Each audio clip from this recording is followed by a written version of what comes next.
Hi guys, good evening. This is Mithun sir from MS academy.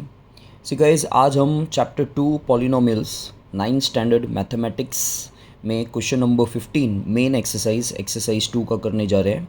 See guys, यहाँ पे हमारे पास एक area of rectangle दिया हुआ है जिसमें 3 टर्म है। See guys, area of rectangle आपने लोअर स्टैंडर्ड्स में देखा होगा कि एक सिंगल नंबर दिया होता है, लेकिन यहाँ पे आप 3 टर्म्स देख रहे हैं। ठीक है, तो आपको लगेगा कि ये किस तरह का एरिया है, but this is a area. ये एक एरिया दिया हुआ है और यहाँ पे आपको क्वेश्चन में बोला गया है कि आपको लेंथ और ब्रेथ निकालना है। एक्चुअली क्वेश्चन में ऐसा बोला गया है कि आपको एक्सप्रेशंस निकालने हैं for the length and breadth. So guys, here we have 3 terms और 3 टर्म्स के बेसिस पे जनरली 2 तरह के मेथड होते हैं फैक्टराइजेशन में या पॉलिनोमियल्स में। आपके पास 3 टर्म है तो हम या तो इसे स्प्लिटिंग द मिडिल टर्म से फाइंड आउट कर सकते हैं, या फिर हम a plus b the whole square या a minus b the whole square की आइडेंटिटी अप्लाई कर सकते हैं। लेकिन guys, a plus b the whole square या a minus b the whole square की आइडेंटिटी तब अप्लाई होती है जब आपका फर्स्ट टर्म और लास्ट टर्म का स्क्वायर रूट निकलता हो। इट मीन्स अगर आपका फर्स्ट टर्म और लास्ट टर्म परफेक्ट स्क्वायर है तो ही आप a plus b the whole square या a minus b the whole square की आइडेंटिटी अप्लाई कर सकोगे। सी गाइस, फर्स्ट टर्म का स्क्वायर रूट निकल रहा है 5a, बट लास्ट टर्म 12 है, इसका कोई स्क्वायर रूट नहीं निकल रहा। ओके, सो हम यहाँ पे a plus b the whole square या a minus b the whole square की आइडेंटिटी अप्लाई नहीं कर सकते। तो हमारे पास यहाँ पे रह गया splitting the middle term. See, splitting the middle term हम लोग कैसे फाइंड करेंगे? सबसे पहले स्प्लिटिंग द मिडिल टर्म का कोई भी सम अगर आपको सॉल्व करना हो तो उसके लिए 2 चीज़ें चेक करना बहुत ज़रूरी है। सबसे पहले आपको चेक करना है क्या फर्स्ट टर्म में कोई नंबर है, मीन्स फर्स्ट टर्म में कोई कोएफिशिएंट है।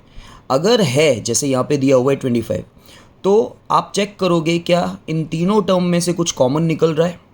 ठीक है, आप चेक करोगे इन तीनों में से कुछ कॉमन निकल रहा है। अगर कॉमन निकल रहा है तो आप कॉमन निकालोगे, और नहीं निकल रहा है तो ये फर्स्ट टर्म को आप लास्ट टर्म के साथ मल्टीप्लाई कर दोगे। ओके, सबसे पहले आपको स्टार्ट करने से पहले चेक करना है कि यहाँ पे कोई नंबर है कि नहीं है फर्स्ट टर्म में। अगर नंबर है तो आपको चेक करना है कुछ कॉमन निकल रहा है कि नहीं, और अगर कॉमन नहीं निकल रहा है तो आपको फर्स्ट टर्म को लास्ट टर्म के साथ मल्टीप्लाई करना है। सो गाइस, यहाँ पे कुछ भी कॉमन नहीं निकल रहा है, आप देख सकते हैं। ये कॉमन का मतलब होता है ये तीनों टर्म किसी एक टेबल में जा रहे हैं कि नहीं जा रहे हैं। ठीक है, तो ये तीनों टर्म किसी एक टेबल में नहीं जा रहे हैं, आप देख सकते हैं। तो आप फर्स्ट टर्म को लास्ट टर्म से मल्टीप्लाई कर दो। 25 12 दैट इज़ 300।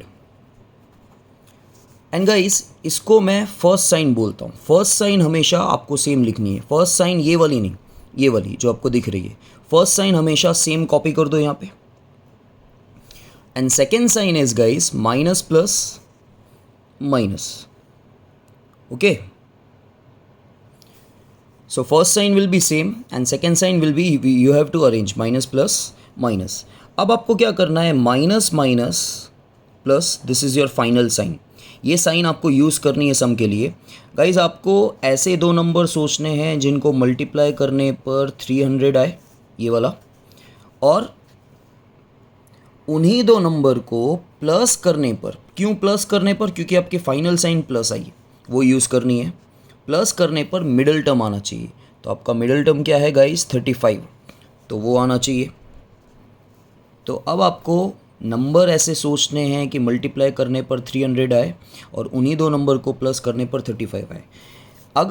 अगर आपको अब ये नहीं सोच पाते हो कि 300 कौन से 2 टेबल्स में आता है या कौन से 2 नंबर हमें लेने हैं, तो उस केस में हम लोग इस तरह सॉल्व कर सकते हैं, फैक्टर्स निकाल सकते हैं।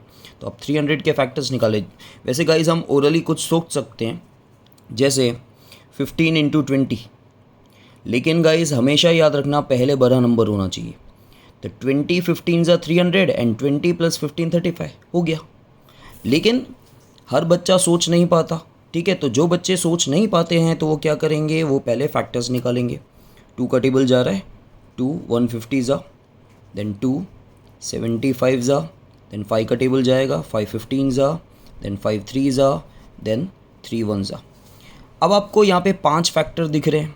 5 फैक्टर्स में से टोटल आपको 2 ग्रुप बनाने हैं गाइस। ठीक है, अब ग्रुप आपको चेक करना पड़ता है। जैसे सपोज कर लो कि कुछ बच्चे ऐसा सोचते हैं कि हम 2 2 ज़ा 4 साथ में ले लेते हैं, तो नेक्स्ट ग्रुप बनेगा 5 5 25 एंड 25 3 75। ओके, तो 75 इंटू 4 करेंगे आप तो आपको 300 तो मिलेगा ही, लेकिन 75 प्लस 4 करने पर तो 79 आता है, तो ये ग्रुप नहीं चलेगा। आप दूसरा ग्रुप सोचो। चलो कुछ बच्चे ऐसा ले लेंगे 2 2 ज़ा 4 4 5 ज़ा 20, तो एक 20 आ गया और दूसरा आ गया 5 3 ज़ा 15। सो 20 इंटू 15 करेंगे तो भी 300 ही आएगा, ठीक है। लेकिन मेनली आपको चेक करना है कि जो दो नंबर आप सोच रहे हैं उनको प्लस करने पर 35 आ रहा है कि नहीं। सो 20 प्लस 15 पे 35 भी आ जाएगा। ओके, तो आप यहाँ ले लोगे 20 15 ज़ा and 20 plus 15 is 35। So guys 20A and 15A आप ये ले लोगे। Okay, now guys splitting the middle term में, इसका नाम स्प्लिटिंग द मिडिल टर्म क्यों है? क्योंकि आप मिडिल टर्म के टुकड़े कर रहे हो, स्प्लिट कर रहे हो। आप एक नंबर की जगह दो नंबर लिख रहे हो, ठीक है। तो आपको ये दो नंबर लिखने हैं मिडिल टर्म की जगह, -20A एंड -15A। फिर लास्ट टर्म जो भी है आपका 12 वो सेम आ जाएगा। अब आपको दो दो में कॉमन लेना है, मतलब दो दो नंबर्स में कॉमन निकालना है। सी गाइस, इन दोनों टर्म्स में हमारे पास कोई नंबर है 25 एंड 20। क्या 25 और 20 किसी एक टेबल में जा रहा है? जा रहा है, दैट इज़ 5। तो 5 और यहाँ पे 2A है, यहाँ पे 1A है, तो दोनों में से एक एक A कॉमन निकल जाएगा। 25 को 5 से डिवाइड करेंगे तो 5, 2A में से एक A निकल गया तो एक A बचा, माइनस 20 को 5 से डिवाइड करेंगे तो 4, A ऑलरेडी बाहर आ चुका है। सो अंदर रह जाएगा 5A - 4। देन गाइस यहाँ पे माइनस है, तो आप माइनस की साइन कॉमन निकालें। अगेन 15 और 12 किसी के टेबल में जाते हैं, यस 3 के टेबल में जाते हैं। देन 3 5 ज़ा और A, और बाहर माइनस का साइन जब होगा तो हमेशा याद रखना अंदर का साइन चेंज हो जाएगा। प्लस होगा तो माइनस हो जाएगा और माइनस होता तो प्लस हो जाता, लेकिन बाहर प्लस का साइन होता तो अंदर का साइन चेंज नहीं होता। सो 12 को आप 3 से डिवाइड करोगे तो 4। ये दोनों सेम आने चाहिए गाइस, तो ही आपका राइट है। अब आप देख सकते हैं कि वी हैव टू टर्म्स, इन दोनों में से अगेन कॉमन क्या निकल रहा है? 5A - 4, और क्या रह गया? 5A - 3। इनको आप साथ में लिख दोगे।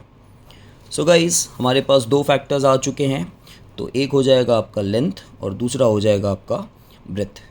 Okay, thank you.